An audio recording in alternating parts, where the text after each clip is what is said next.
Er wordt dit jaar door de overheid geen vrije halve middag ingesteld op dinsdag 25 februari.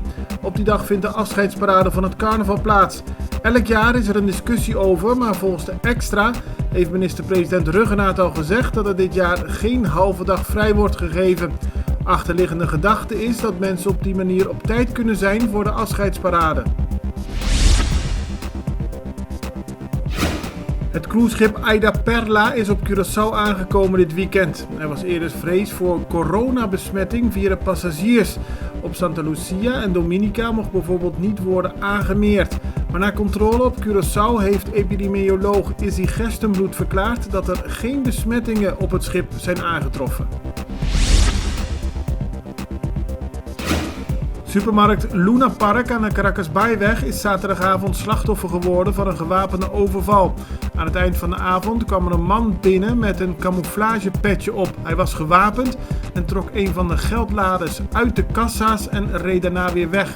Hij vertrok in een Hyundai fiets. Al lange tijd worden meldingen gemaakt van een overvaller in een dergelijke auto met een camouflagepetje. Onduidelijk is of het steeds om dezelfde man gaat, maar de politie heeft de zaak in onderzoek. Oud-minister Sherwin Josefa is veroordeeld tot 8 maanden voorwaardelijke gevangenisstraf. De rechter acht bewezen dat Josefa zijn ex-partner heeft mishandeld en vernieling heeft aangebracht aan het huis. Josefa heeft excuses aangeboden. De rechter heeft bepaald dat hij zijn ex-partner voorlopig niet mag benaderen en ook moet hij 40 uur les volgen om zijn agressie te beteugelen. Meer dan 100 mensen hebben zich afgelopen zaterdag aangemeld bij een inschrijvingsdag in Otrabanda. Die was georganiseerd om mensen zonder baan aan werk in de horeca te helpen. In totaal 57 personen zijn geselecteerd om aan een traject te beginnen voor een echte baan in die sector. Dat heeft het ministerie van Sociale Ontwikkeling, Arbeid en Welzijn bekendgemaakt. Op 15 februari is er een inschrijvingsdag in Bandabau.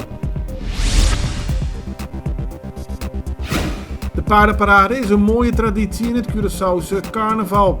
De traditionele paardenoptocht was gisteren een groot succes. Ruim 120 paarden met hun begeleiders liepen vanaf Rif de omgekeerde carnavalsroute. In totaal deden 9 verschillende groepen mee aan de optocht.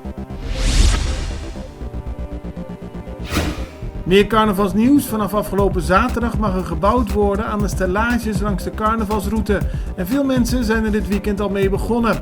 Over 2 weken is de Gran Marcha, dan staat het helemaal vol. Maar nu is er al veel te zien en ook al veel carnaval voorpret.